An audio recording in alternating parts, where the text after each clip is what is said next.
¿De verdad crees que nacer princesa en la Edad Media era vivir un cuento de hadas? Con vestidos perfectos, bailes eternos y un príncipe esperándote al final del pasillo. Porque si pudieras asomarte a una corte medieval de verdad, lo primero que te llamaría la atención no sería el lujo, sería el control. El control sobre tu cuerpo, sobre tu futuro, sobre con quién te casas y cuándo. Imagina esto. Tienes 11, 12, 13 años. Te están ajustando un vestido de terciopelo, sí, pero no para una fiesta, para un acuerdo, para una boda, para sellar una alianza que no entiendes del todo, con un hombre al que apenas has visto y que puede doblarte la edad. Y ahora viene la pregunta incómoda. ¿Nacer princesa en la Edad Media era un privilegio o una condena? ¿Hasta qué punto una hija del rey tenía poder real? ¿Podía decidir algo? ¿O era solo una pieza en el tablero? Hoy vamos a desmontar el mito de la princesa de cuento y a conocer la vida real de estas mujeres. El lujo, sí, pero también las presiones, los matrimonios políticos, los embarazos, las guerras, la religión y en algunos casos una capacidad brutal para sobrevivir y mandar en un mundo dominado por hombres. Y antes de empezar, si te encanta aprender historias sin filtros, deja tu me gusta y suscríbete a Curiosidades Medievales, porque eso es lo que nos ayuda a seguir sacando a la luz estas historias que casi nunca te cuentan. Ahora sí, respira hondo, porque detrás de las coronas, la Edad Media era otra cosa. Primero, un detalle que rompe el cliché desde el minuto uno. En muchos lugares y durante buena parte de la Edad Media, ni siquiera se usaba princesa como lo imaginamos hoy. Eran hijas del rey, damas, señoras, y en la práctica, su papel dependía menos del título y más de algo muy concreto, su utilidad política. Porque en una corte medieval, el poder no era solo espadas y castillos, era sangre, era linaje, era herencia y era matrimonio. Una hija real podía unir reinos, detener una guerra, comprar una alianza o crear un enemigo para generaciones si la boda se torcía. Así que sí, había seda, velos, joyas y mesas con mejor comida que las de casi cualquier persona en el reino. Pero ese privilegio venía con una etiqueta invisible. No eres solo una hija, eres una inversión. Desde fuera la vida parecía brillante. Tejidos caros, vino, músicos, sirvientes, habitaciones privadas. Una princesa podía tener una educación mejor que la mayoría de mujeres de su tiempo y vivir rodeada de símbolos de estatus. Pero por dentro, el día a día podía ser asfixiante. Etiqueta, vigilancia, rumores, alianzas, enemigos. Todo el mundo te mira, todo el mundo interpreta lo que haces, y cualquier gesto, una palabra maldicha, una sonrisa fuera de lugar, una cercanía indebida, podía convertirse en un escándalo político. Tu reputación no era tuya, era la reputación del reino. Aquí llega la parte más cruda. Muchas princesas eran prometidas siendo niñas.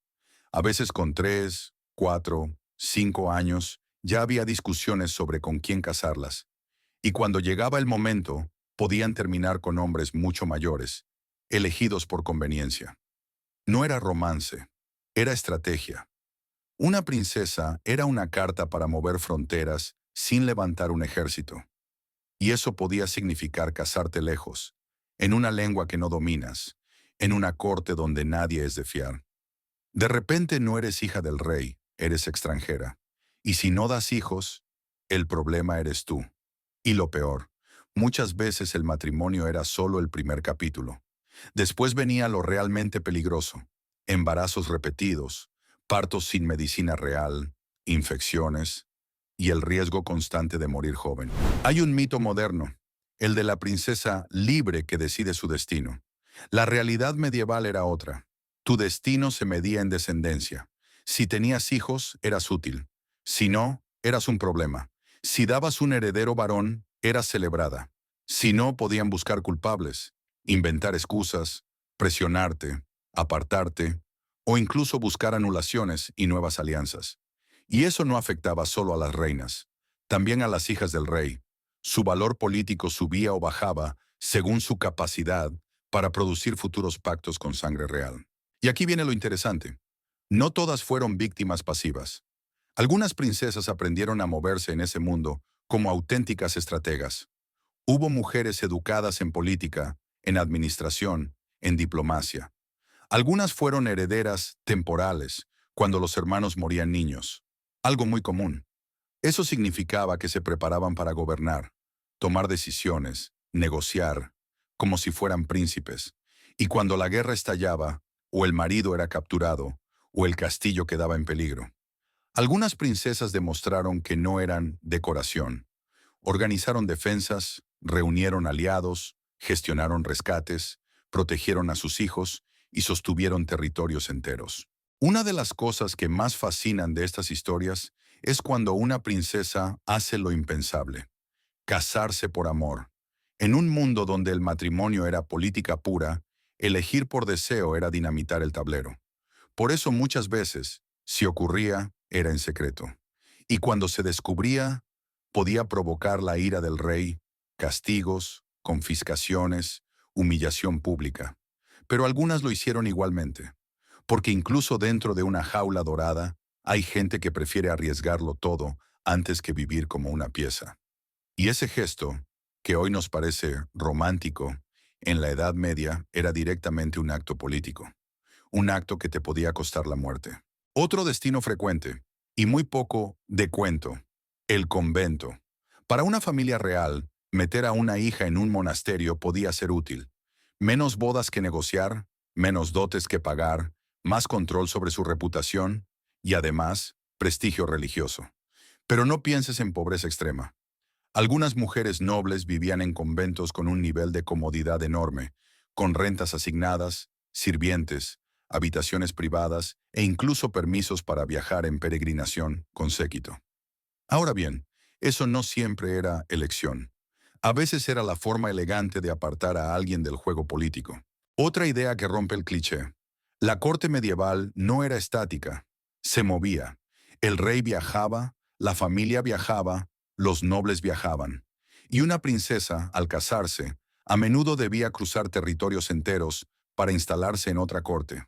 Viajar no era aventura, era frío, barro, caminos malos, inseguridad, enfermedades, semanas enteras en convoyes.